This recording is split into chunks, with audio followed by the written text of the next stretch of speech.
Carregando, não? Será?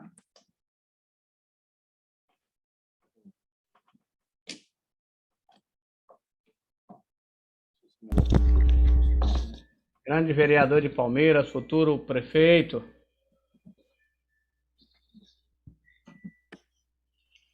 Fala, meu amigo Cláudio, Pai do Senhor, tudo bem? Senhor, Pai do Senhor, pessoal, como vocês estão? Pai do Pai do Senhor, meu Senhor, irmão. ali. Bom. Bom demais, o senhor. Glória a Deus, que bom rever vocês. Faz dia que nós não se vê, hein? Pois Você, é, ué. você sumiu, Roselito. Agora do trabalho, mas correria, tá sem internet aqui em casa, 2 dias sem internet. Que Mas isso? eu quase ia falando pra você tirar essa camisa, Roselito, mas agora eu tô vendo que é de educação. Pode ficar. Ah, se Não fosse é do PT, o senhor não ia assistir aula, não. É isso Camila? aí. É isso aí. E tá tudo Cláudio, bem, amanhã meu nós irmão? temos que enviar um relatório, né? Tem. Você melhorou, Roselito, das dores que você tava sentindo aí? Isso, tô com o médico marcado para o dia 28, tem que passar pelo especialista. Minhas costas não tá, como diz, não tá 100% não. Correndo a coluna meio ruim, meio grave, viu? Eita, Fazer um lá. tratamento meio sério da coluna. Tá danado. É, mas se Deus quiser, Deus vai dando a. Como diz, a gente, quando é novo, faz muito estropolia, carreguei muito peso quando era mais jovem, e aí, quando vai chegando a idade, a gente vai sentindo, né? É, isso é verdade. Verdade. Muitos outros vai para 52 aninhos nas costas, não é fácil, não. Pesa, Só né, isso? Roselito? O Só senhor pinta isso, o cabelo, Roselito? né? O senhor pinta o cabelo, né, professor? Não. É de branco que eu pinto, de branco. Ah, professor, pai do senhor, professor, eu não tinha visto o senhor, não, pai do senhor. Pai do Senhor, O senhor tá bom, professor? tudo bem, graças a Deus. Contente de te ver, professor, não assisti sua aula ainda. Olha, rapaz, essa série foi longa, hein? É, professor. É, eu assisti aquela aula que o senhor deu lá da faculdade, né? A aula magna. Ah, E agora, nessa sexta-feira, eu estava no médico. Na hora do horário do senhor, eu estava consultando, acho que era 7h45,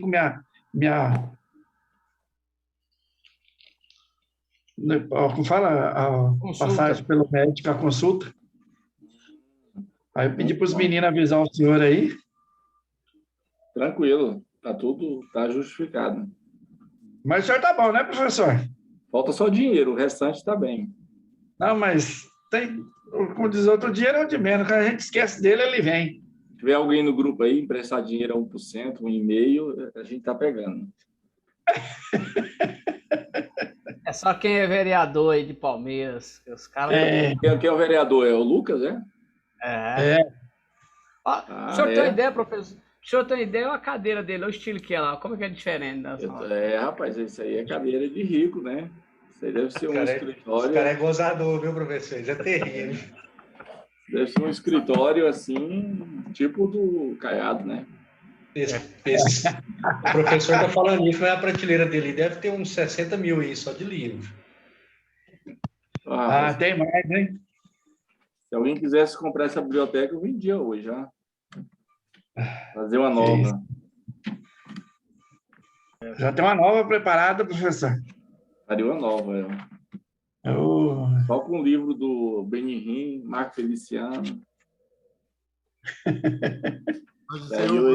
Eu ia... Boa noite, Rafael. Pode senhor. Que aí eu ia fazer uma doação, fazer uma nova biblioteca, fazer uma doação lá para a Universal, para a Fogueira Santa de Israel. Queimar tudo. Queimar. Eu já li o Bom Dia Espírito Santo. Aí você saiu na rua e cumprimentou todos os crentes. Bom dia, Espírito Santo, bom dia. Ele materializa lá, né? Muito. Teoria perigosa, né, velho? É, Hoje é perigosa. Pessoal, então todos estão bem, graças a Deus, né? Vocês continuam certamente orando aí pela saúde do esposo da irmã Silvana, né? é. E certamente é só Deus que pode restaurar a saúde, né? Verdade. Só Deus. É uma obra que pertence a Deus, né? essa Covid mostrou a fragilidade da medicina, dos médicos e do sistema de saúde, né? Pessoal, hoje é o capítulo 2, pois já trabalhamos o capítulo 1. O capítulo 1 foi a importância da doutrina do homem. Esse capítulo 2 aqui, o homem como uma pessoa criada. Aqui na versão do meu livro, vai da página 16 até a página 22. 16 a 22, ou seja, são 7 páginas, né? É o do Hans Hofer. Hokeman. Pronuncia Isso. Hokeman? Pronuncia Hokeman. Aqui, ó. Anthony Hokeman. Quando vocês estiverem na banca do TCC, fale certinho o nome dos autores, né?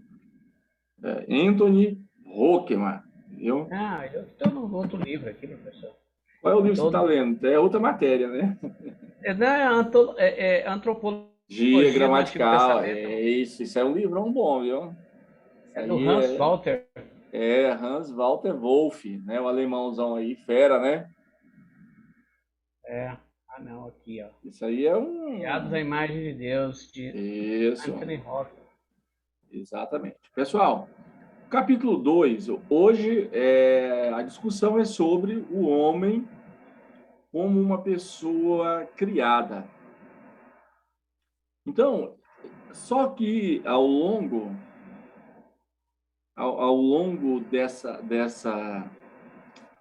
dessa aula, a gente percebe que o foco do autor será o homem enquanto criatura e o homem enquanto pessoa. Então, quais são os objetivos dessa aula de hoje? É distinguir as capacidades e as potencialidades do homem enquanto criatura e do homem enquanto pessoa. O Hokeman disse que este é o mistério fundamental do ser humano, né?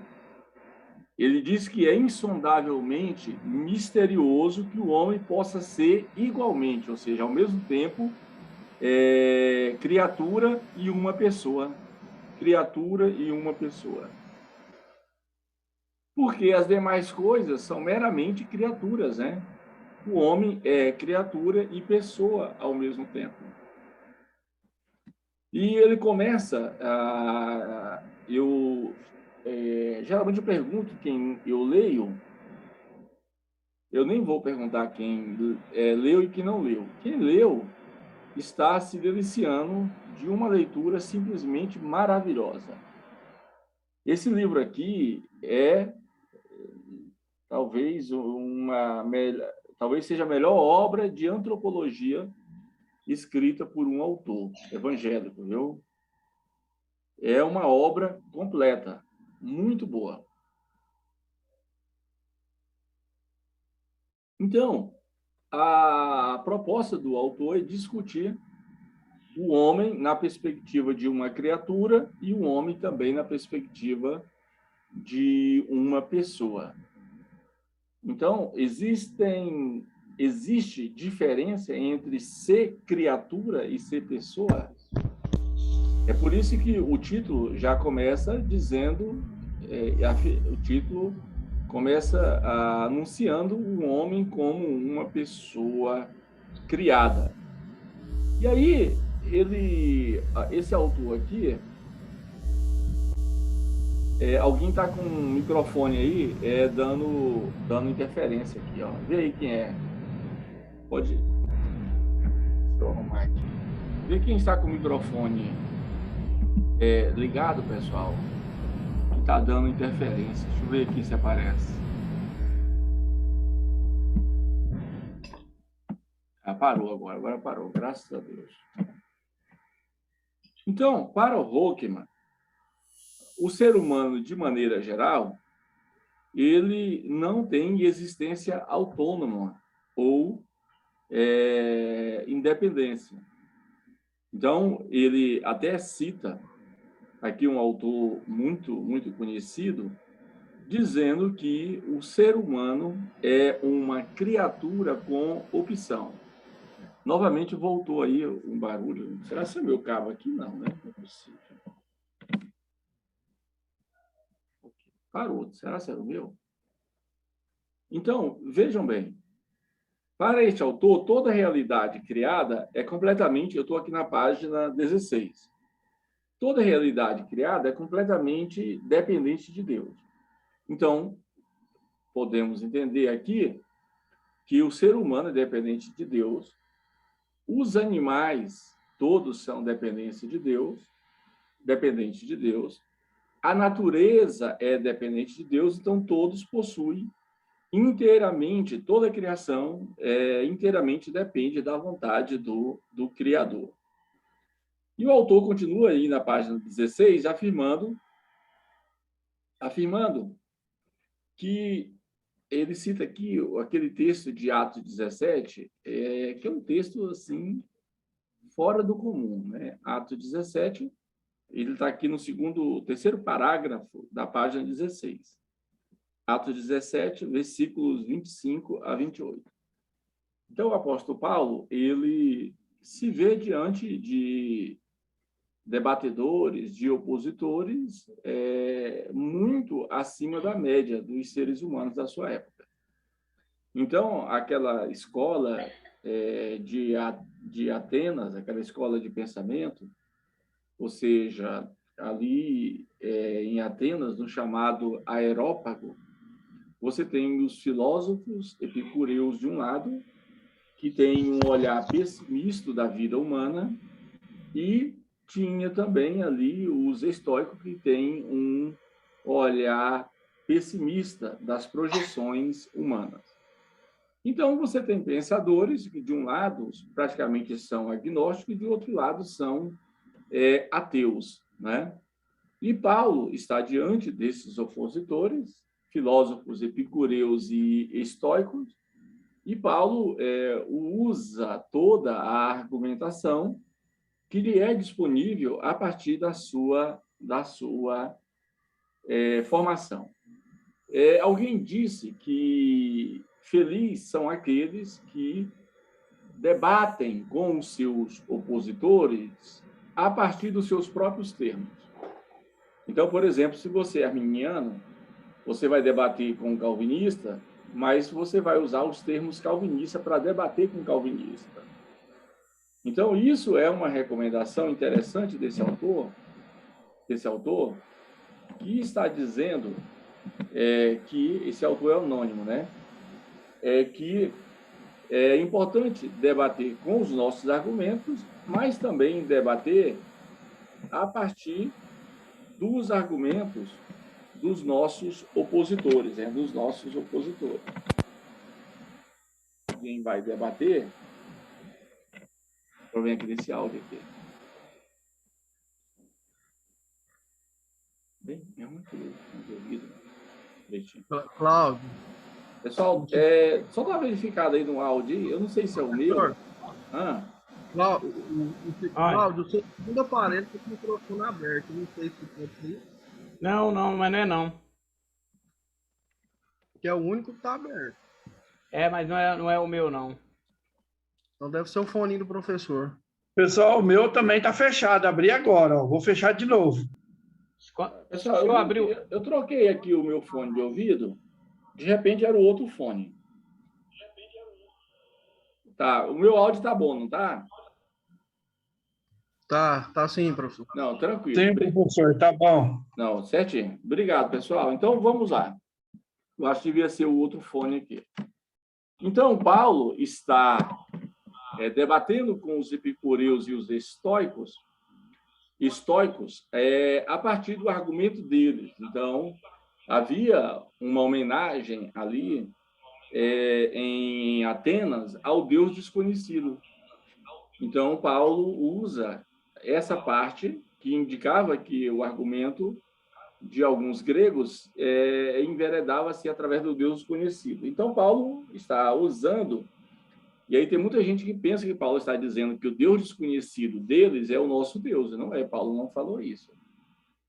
Então, Paulo usa o Deus desconhecido deles, dos gregos, como premissa para falar do nosso Deus, que é, quando fala que é um Deus desconhecido, é aquilo que estudamos na disciplina anterior, é o Deus incognoscível, o Deus incognoscível. Como dizia o famoso Karl Barth, Deus é totalmente outro, ou seja, não é acessível. Não que eu estou concordando com essa frase, né? Então, Deus ele é incognoscível. Tem hora que não pode conhecê-lo, não se pode conhecê-lo. Então, aí Paulo diz o seguinte, que é o Deus, esse Deus que a todos dá vida, respiração e tudo mais. E aí Paulo ele vai entrar num argumento trigonal, como diz alguns apologetas, e nesse triângulo Paulo expõe 3 premissas. Primeira premissa, em Deus nós vivemos. Segunda premissa, em Deus nós nos movemos. Terceira premissa, em Deus nós existimos. Repare que o Rockman, ele usa esse texto aqui para fortalecer o argumento de o quão nós somos dependentes de Deus. O Rockman tem razão, Paulo tem muita razão. Então, Paulo diz, nele nós vivemos. Então, toda a vida que existe, vida dos animais, dos bichos, dos pets, vida orgânica, biológica, vida humana, tudo isso aí reside em Deus, ou seja, ele está falando, na verdade, em Cristo. Então, nele, ou seja, em Cristo, nós vivemos. Então, o princípio da vida autêntica, da vida gerativa, derivativa, da vida primeiro, está em Cristo. É por isso que todas as coisas foram criadas por Cristo, ou seja, inclusive a vida. Inclusive a vida. É por isso que diz que nele temos a vida, porque ele é a fonte da vida. Eu já disse que fica uma discussão inócua, até mesmo de teólogos, né? De quem é que matou Jesus. A gente sabe quem crucificou Jesus. Agora, procurar bode expiatório, seja romanos, seja judeus, para dizer quem é que matou Jesus, parece que a gente nunca leu a Bíblia, nunca leu o Evangelho, onde o próprio Jesus disse que ninguém tem o poder de tirar a minha vida. Jesus disse, ninguém tem o poder de tirar a minha vida. Como é que as pessoas equivocadamente culparam romanos, culparam judeus? Não tem essa de que assassinaram Jesus, tiraram a vida de Jesus. Não, gente. Parece que as pessoas nunca leram a Bíblia, né? Isso, inclusive, com teólogos, né? Nessas discussões doidas. Jesus disse, ninguém tem o poder de tirar a minha vida. Eu voluntariamente a dou. João 15,13 diz o seguinte, ninguém tem mais amor do que este, de dar a alguém a sua própria vida. Então, Jesus, ele doa a sua vida. Ele dá a sua vida e depois ele a pega de volta, porque o Deus Pai o ressuscitou dentre os mortos, né? E ele mesmo diz, eu sou a ressurreição, ou seja, eu sou anástasis, e eu sou bios, eu sou a vida. Então, ele é a vida primeira, a vida derivativa. Então, toda a vida que existe, legitimamente, só existe nele, a partir dele. É dele que deriva toda a vida. Aí, Paulo usa esse argumento aqui. Tem uma mensagem no canal da minha igreja, aqui na Catedral da Família, sobre a identidade de Deus. Nessa mensagem eu falei, eu fiz uma rápida pregação de 30 minutos com base nessa passagem. E aí Paulo diz, nós nos movemos. Eu costumo dizer, eu uso até uma palavra difícil e bonitinha, que em Cristo está todo o princípio de motricidade. É ele que gera todo o movimento humano, biológico, celular. Tudo isso só se movimenta nele e por causa dele. Nele nós nos movemos. E aí depois ele fala aqui do conceito de existência, né? Não o conceito de existência. Paulo está falando da existência matriz, da existência primeira. Então, Paulo diz, nele nós nos movemos, nós vivemos, nós nos movemos e nós existimos. Só há legítima vida, fôlego de vida por causa de Deus.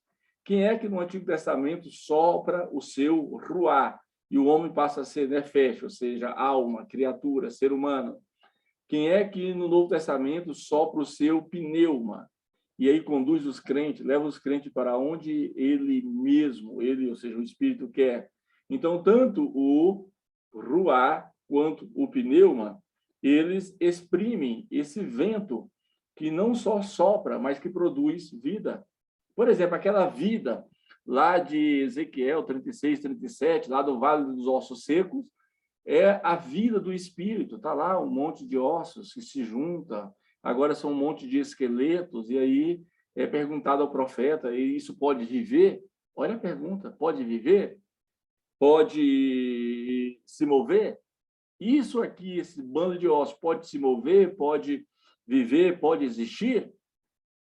E o profeta é perguntado, o profeta diz sim. Então profetiza, vento que vem dos quatro cantos, assopra, ou seja, ruá neles, assopra sobre eles para que eles vivam. Então esse argumento de Paulo aqui, eu estou sendo aqui superficial. Esse argumento de Paulo aqui, o princípio da vida, o princípio da motricidade e da existência autêntica está em Cristo, né? Então, nós, enquanto criaturas, enquanto pessoas, somos totalmente dependentes dessa vida, desse movimento e dessa existência.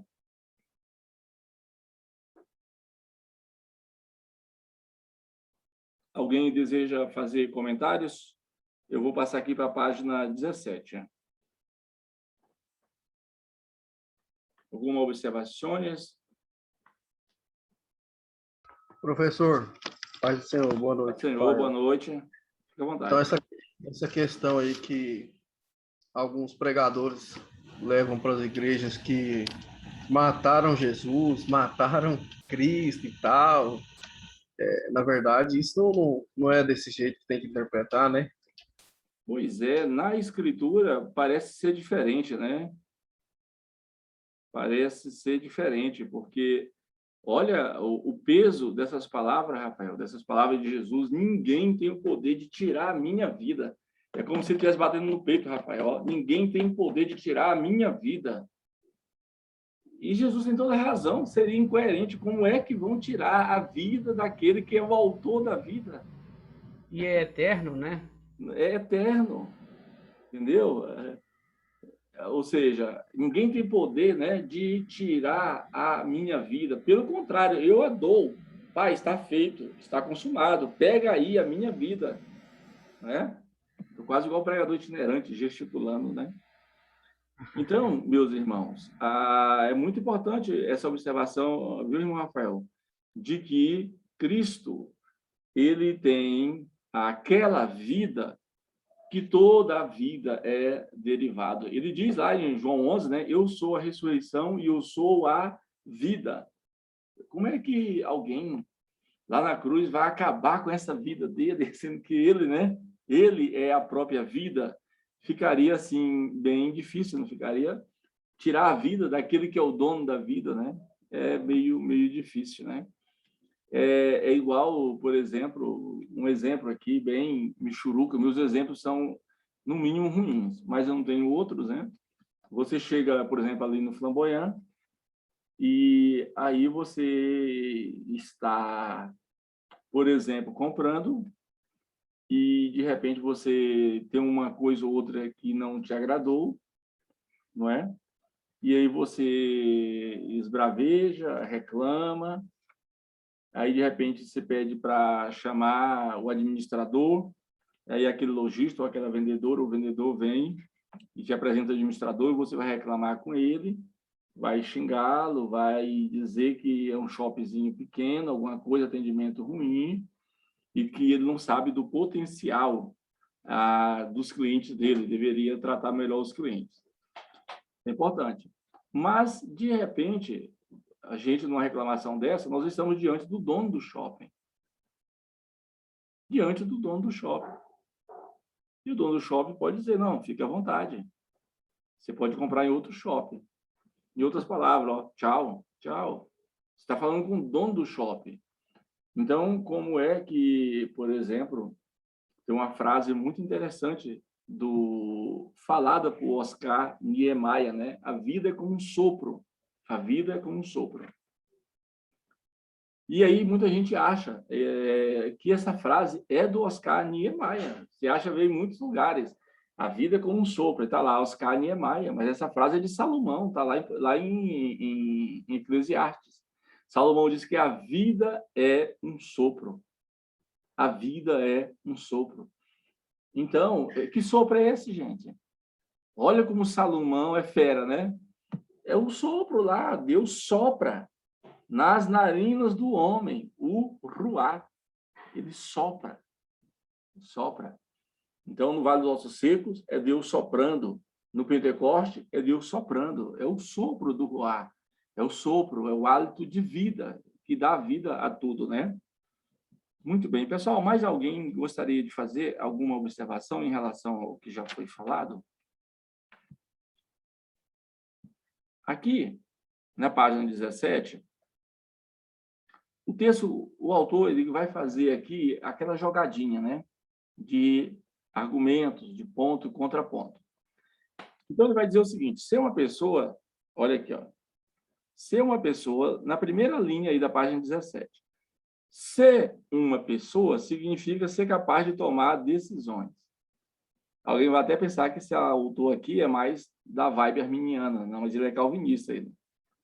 De tomar decisões, de estabelecer objetivos e ser capaz de perseguir esses objetivos. Não é? Significa possuir liberdade. Agora, lá na frente, a gente vai entender o que ele entende por liberdade. Porque tem muita gente que pensa que liberdade é o próprio livre-arbítrio. Lá na frente a gente vai entender isso. Aí, ao menos no sentido de ser capaz de fazer as suas próprias escolhas. E ele diz, o homem não é um robô cuja conduta é totalmente determinada por forças exteriores a ele. Ele tem o poder de autodeterminação e de autodireção. Olha aí. O homem tem o poder de autodeterminação e de autodireção. E ele ainda diz ainda, ser uma pessoa, não esqueça que ele está contrapondo, ser criatura e ser uma pessoa. Então, ser uma pessoa significa, para usar a expressão pitoresca de Leonardo Verduin, ou seja, significa ser uma criatura de opção. Achei interessante essa questão dele. Aí aqui ele vai apresentar as diferenças. Olha o tanto que é... Aqui é onde... Aqui, nesse próximo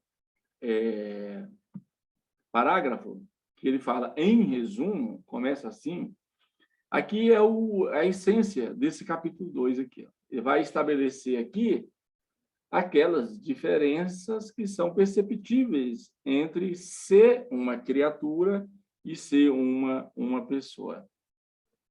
Por exemplo, ele diz aqui, em resumo, o ser humano é igualmente uma criatura e uma pessoa. Novamente, ele volta a essa questão. Nós somos, ao mesmo tempo, tanto criatura quanto pessoa. Criatura e pessoa. Aí ele faz a pergunta, ele é muito didático, né? Ele faz a pergunta, como pode o ser humano ser igualmente as duas coisas? Está aqui, como ele pode ser igualmente uma criatura e uma pessoa? Vamos lá, aí ele diz aqui, ser uma pessoa significa independência relativa. Temos uma certa independência relativa, temos um livre-arbítrio relativo. E isso é ser uma pessoa, não é isso? Ser uma criatura significa que eu não posso mover um dedo ou pronunciar uma palavra à parte de Deus. Parece que ser pessoa é mais autônomo, mais livre do que ser criatura. Então, parece que ser criatura, de maneira geral, ser criatura transmite a ideia de que é total dependência de Deus.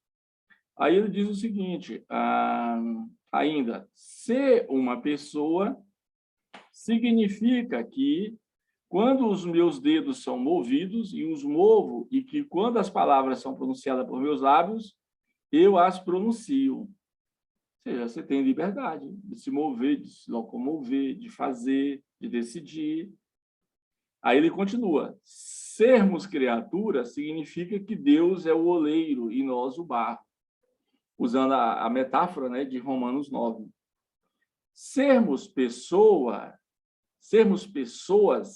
significa que nós mesmos é que moldamos nossa vida pelas nossas próprias decisões. Se você falar hoje em qualquer lugar, essa frase aqui, ó, significa que moldamos nossa vida pelas nossas próprias decisões. Aí vai dizer que é um arminiano falando, né? Você vê como tem discriminação na teologia, e é uma frase aqui de um autor calvinista. Porque a Bíblia fala assim. Então, defendendo os irmãos arminianos, quando os irmãos arminianos usam essas expressões aqui, eles não estão sendo arminianos, eles estão sendo bíblicos, né? No sentido de que ser pessoa significa que nós mesmos é que moldamos a nossa vida pelas nossas próprias decisões. E aí ele estabeleceu aqui as diferenças. Esse parágrafo aqui é muito importante, né? Muito importante. Próxima página, por gentileza.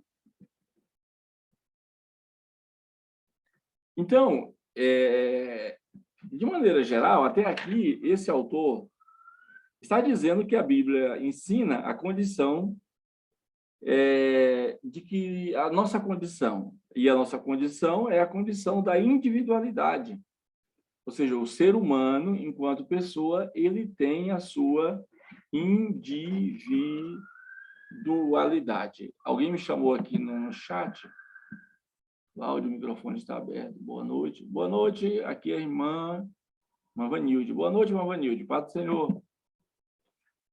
Então, pessoal, aqui na página 18, aí ele vai dizer o seguinte: então, ser pessoa, ser criatura é um status de total dependência, e ser pessoa é ter uma independência relativa. Então, em ser pessoa, há a condição de fazermos escolhas, de exercermos a nossa liberdade, de planejarmos a nossa vida, de tomarmos as nossas decisões. É isso que o autor falou. Mas ele disse que isso pode trazer algumas implicações, ou seja, isso pode desencadear alguns efeitos que podem ser positivos e podem ser negativos, né? E aí a gente não pode, por exemplo, dizer que somos totalmente independentes, totalmente livres, totalmente no centro das nossas próprias escolhas. A gente não pode, porque onde ficaria a ação de Deus, né? Então, é aqui onde nós buscamos um equilíbrio entre a nossa responsabilidade humana e a soberania de Deus. Pessoal, o desequilíbrio teológico, seja calvinista, seja arminiano, o desequilíbrio ou todo desequilíbrio teológico está em não equilibrar soberania de Deus e responsabilidade humana.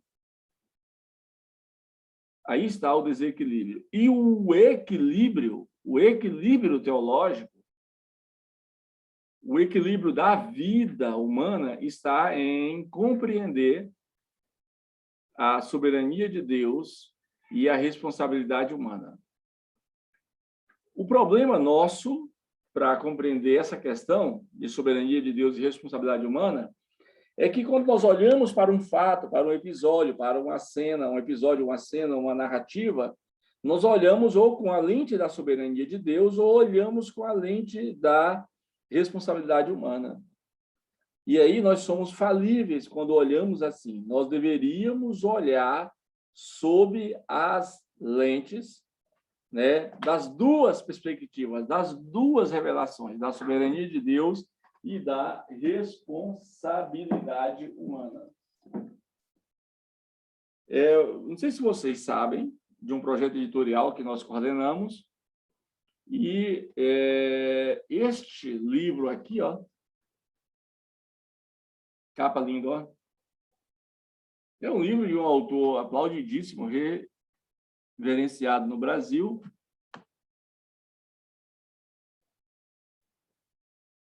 Está aí, ó. A soberania de Deus e a responsabilidade humana. Esse livro aqui, de maneira geral, ele fala sobre duas coisas. Sobre o tipo de liberdade, né? Ele fala aqui, ó, liberdade de existência, liberdade de decisão, liberdade de execução e liberdade de limitação. E aí depois, esse autor, ele vai falar do poder soberano de Deus e depois ele vai propor esse equilíbrio sobre a doutrina da salvação, onde ele fala sobre a eleição, a predestinação, a adoção, o chamado, a conversão, a justificação, a regeneração, a santificação, a perseverança e a glorificação. Tudo nesse livro aí. É um livro que eu recomendo. Se precisarem, é só entrar aí no site da nossa editora, www.editoracruz.com.br, e adquirir o seu. Pessoal, seguindo aqui, nós encerraremos agorinha e depois a gente continua na nossa segunda parte dessa aula, ok? É o seguinte, Professor, oi, irmã Vanilde, paz? a paz do Senhor.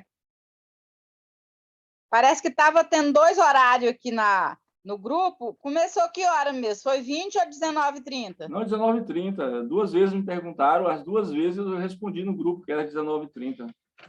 Ah, porque eu fiquei naquela questão de que o Lucas quer que... Ou seja, tem alguns alunos que preferem 20 horas, aí eu fiquei pensando que o que predominava era as 20 horas, aí por isso que eu entrei agora. Não, a nossa aula mesmo, Vanilde, nossa aula, oficialmente, o horário dela será às 19h30, né?